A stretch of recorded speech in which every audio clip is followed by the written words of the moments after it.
Olá pessoal, aqui é o professor Tom, bem-vindos ao PodGel, a mais um episódio do PodGel.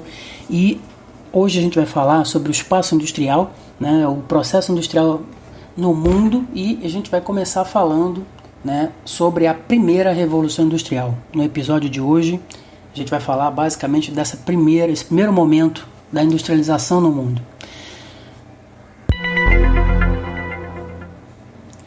Então, pessoal, a gente sabe que a atividade industrial é uma das mais importantes atividades do planeta, sendo responsável por atrair fluxos populacionais, influenciar a urbanização e promover a concentração do capital em determinadas porções do território. A indústria moderna, tal como a gente conhece-a hoje, ela surge na Inglaterra durante a segunda metade do século XVIII em um processo que ficou conhecido como Revolução Industrial. Esse processo de industrialização ele marca um período de grandes inovações técnicas no sistema de produção e transporte, na organização das cidades, das áreas rurais e no sistema de produção, de transformação da natureza pelo homem.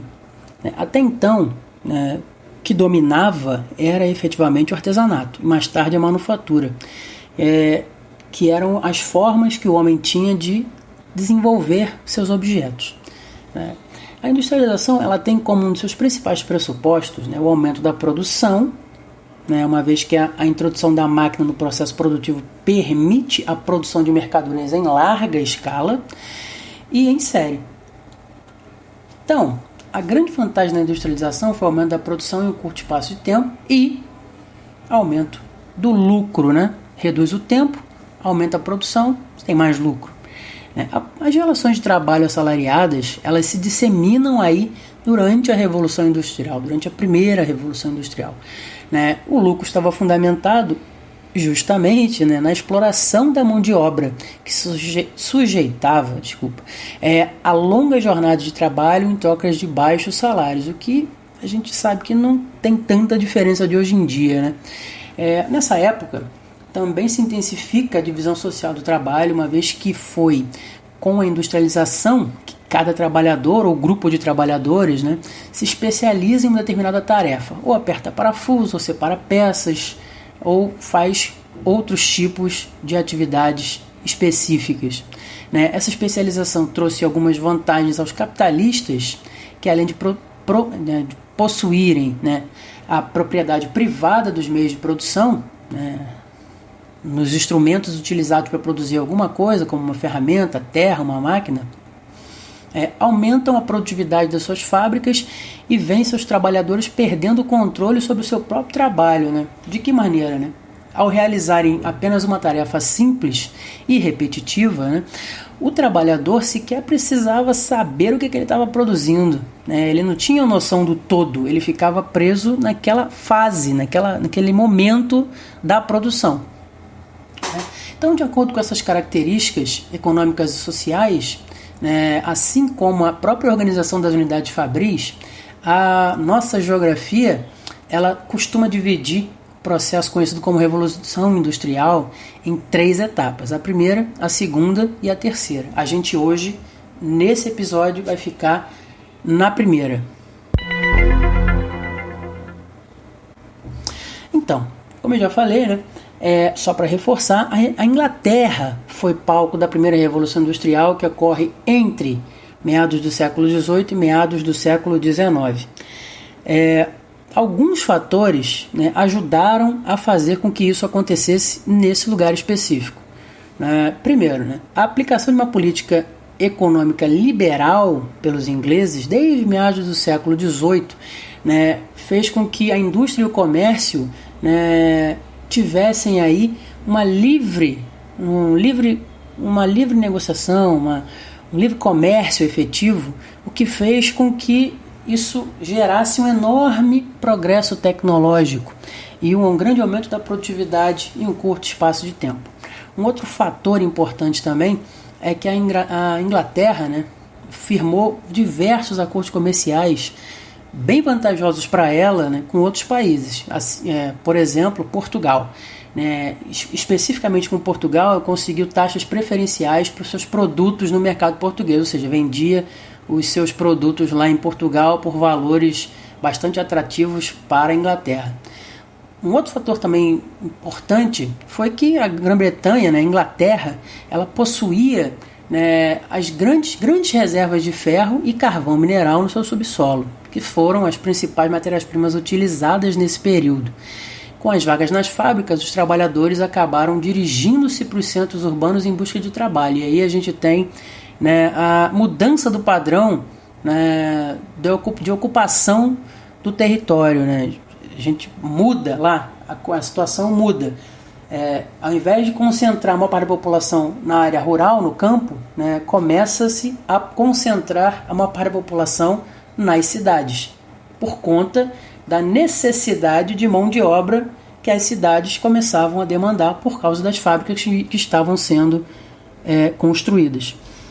Uma última coisa importante, o último fator importante foi que a burguesia inglesa ela tinha capital suficiente para financiar essas fábricas que precisavam ser instaladas, adquirir as matérias-primas e contratar os empregados, né? Então, assim, esse período ele foi marcado por profundas mudanças socioeconômicas, pela introdução da fábrica em substituição ao artesanato e à manufatura.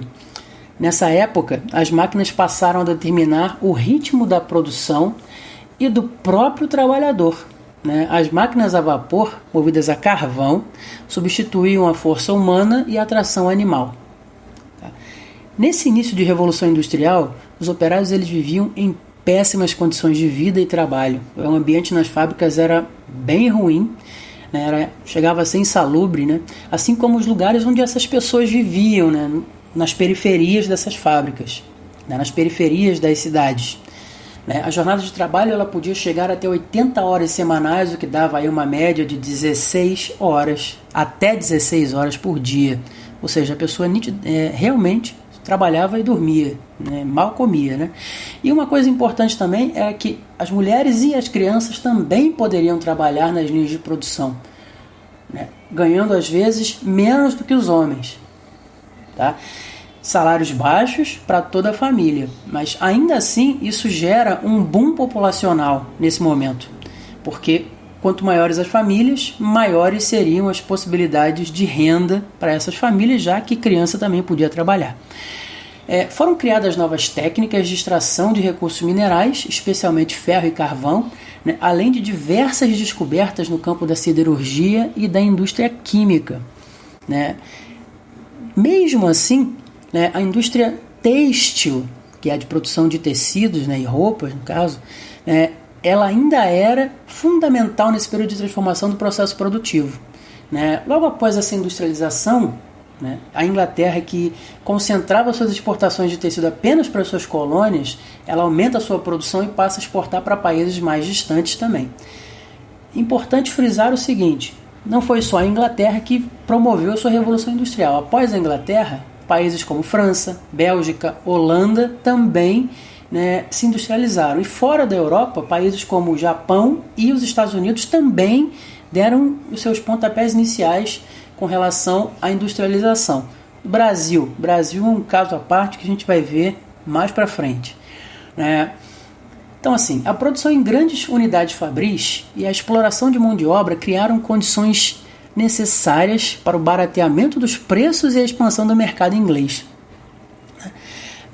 Uma coisa importante também falar é que a industrialização permitiu que as sociedades produzissem mais em um menor intervalo de tempo e provocou ao longo da história o surgimento de vários objetos técnicos que modificaram intensamente o espaço geográfico, tais como, vamos lá, indústrias hidrelétricas, portos, rodovias, ferrovias, né? Tudo isso foi resultado, né, foi fruto desse momento que aconteceu lá na segunda metade do século XVIII na Inglaterra. Começa ali a grande transformação do espaço geográfico.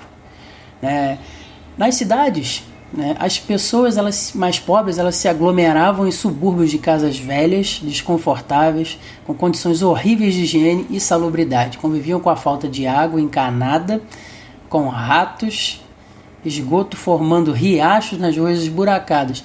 Eu acho que nem é tão diferente de alguns lugares que a gente vê hoje em dia, né? Pois é. Uma coisa importante também para a gente finalizar, né, esse primeiro momento aqui é falar sobre o fato de que a Revolução Industrial ela se torna o marco da intensa degradação do meio ambiente, né?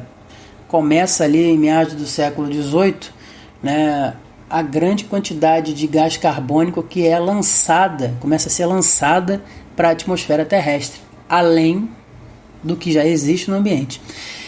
Certamente as constantes melhorias no processo produtivo e as inúmeras inovações tecnológicas trouxeram vários impactos positivos para a sociedade, claro. Mas a modernização acelerada demais, resultante de processos de industrialização e urbanização que em sua grande maioria foi desordenada, né, em vários países do mundo, aumentaram a demanda pelas matérias-primas e agravaram demais os riscos de esgotamento das reservas de diversos recursos existentes na natureza, tais como a água, o carvão e o petróleo. Além disso, a poluição do ar, dos mananciais e a retirada da cobertura vegetal também cresceram demais. Isso tudo a partir da Revolução Industrial.